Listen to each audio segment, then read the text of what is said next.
सभी भाइयों और बहनों को मेरा जय श्री कृष्णा। आइए आज हम पुरुषोत्तम मास की 18वें अध्याय की कथा सुनते हैं। श्री कृष्ण गोविंद हरे मुरारी, हे नाथ नारायण वासुदेवा। श्री कृष्ण गोविंद हरे मुरारी, हे नाथ नारायण वासुदेवा। शान्ताकारं भुजगशयनं पद्मनाभं सुरेशं, विश्वाधारं गगनसदृशं मेघवर्णं शुभांगं, लक्ष्मीकान्तं कमलनयनं योगभिर्ध्यानगम्यं, वन्दे विष्णु भवभयहरं सर्वलोकैकनाथं। गोपाल कृष्ण भगवान की जय। बोले पुरुषोत्तम मास की जय। इस तरह उस ब्राह्मण के विलाप को सुनकर दशों दिशाओं में गरजता हुआ अकाल मेघ आया। उस मेघ से पर्वतों का कंपायमान करते हुए, तीक्ष्ण स्पर्श करते हुए बड़े वेग से वायु चलने लगी और अत्यंत जोर से महाबिजली चमकने लगी और मेघ शब्द से चारों दिशाएं पूरित हो गई। सब दूर मेघ गर्जना करने लगे। इस तरह 1 मास तक इतना जल बरसा कि सारी पृथ्वी जल में भर गई, सारी पृथ्वी जलमग्न हो गई। परंतु पुत्र शोक की अग्नि से तपे हुए उस ब्राह्मण को कुछ भी मालूम नहीं हुआ।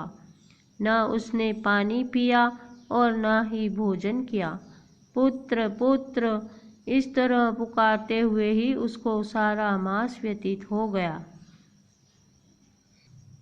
संयोगवश वह मास श्री कृष्ण जी का प्रिय पुरुषोत्तम मास था, सो अनजाने में ही उस ब्राह्मण से पुरुषोत्तम मास की सेवा हो गई और व्रत हो गया। इससे अत्यंत प्रसन्न होकर श्री कृष्ण भगवान प्रकट हुए। उस समय मेघ बरसना बंद हो गए। फिर उस ब्राह्मण ने शीघ्र बालक को पृथ्वी पर रख कर अपनी पत्नी के सहित श्री कृष्ण भगवान को दंडवत नमस्कार किया और हाथ जोड़कर कृष्ण जी के आगे बैठ गया। अनजाने में पुरुषोत्तम मास के सेवन से प्रसन्न होकर भगवान श्री कृष्ण से बोले। श्री कृष्ण भगवान ने एक अमृतवाणी कही, हे ब्राह्मण, तुम धन्य हो और अत्यंत भाग्यवान हो। जो कुछ होने वाला है सो सुनो। मैं कहता हूँ, हे ब्राह्मण, तेरे इस बालक की 12,000 वर्ष की आयु होगी। बोलिए गोपाल कृष्ण भगवान की जय। हे द्विजोत्तम, यह तेरे को सुख देने वाला बालक होगा, इसमें कोई संदेह नहीं है। मैंने तुमको पुत्र दिया है।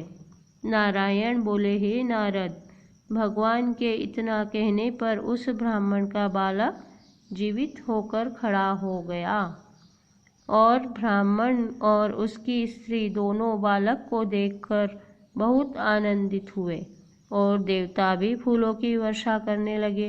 गोपाल कृष्ण भगवान की जय।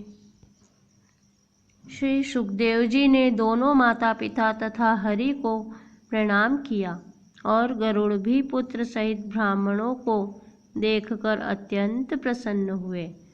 तब ब्राह्मण आश्चर्ययुक्त होकर श्री हरि को प्रणाम करके हाथ जोड़कर गदगद वाणी से संशय काटने के लिए आनंद सहित भगवान से पूछने लगे, हे भगवान, मेरे 4,000 वर्ष तक निरंतर महाकठिन तप करने पर आपने जो कठोर वचन हमसे कहे थे कि मेरे 7 जन्मों में भी पुत्र का सुख नहीं है, उस वाक्य के उल्लंघन का हेतु और मरे हुए बालक को जीवित करने का क्या कारण है, सो आप मुझे बताइए।